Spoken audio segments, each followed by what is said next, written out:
Magandang gabi po. Nagsagawa po ng raid ngayong hapon ng Optical Media Board sa Baclaran. At tinutukan po yan ni Dante Perelio na ngayon live sa May Pasay. Dante.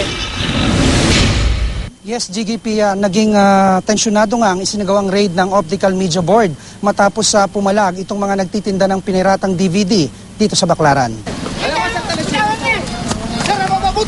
Hindi mapigil ang babaeng ito sa pagwawala matapos kumpiskahin ng mga taga-Optical Media Board ang paninda niyang piniratang DVD. Kahit mismong si OMB Chairman Ronnie Ricketts na ang nakiusap sa babae, ayaw pa rin itong paawat. Maya-maya pa, nakisali na rin ang mister nito at nakipagtalo sa mga operatiba ng OMB. Lalong tumaas ang tensyon nang makigulo na rin ang iba pang nagtitinda ng pirated DVD.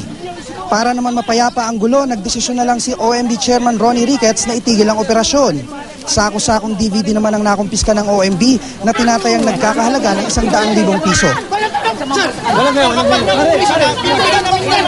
Hindi kami lumalaban eh. Kaso nga lang, yung mga bata sa amin minsan sinasapak. Wag naman ganun. Dapat bigyan kami ng magandang panibagong buhay, paghanap buhay. Kung magtitira sila, yung gumagawa ng CD, yun ang tiray nila, wag kami. Para hindi kami paulit-ulit bumibili.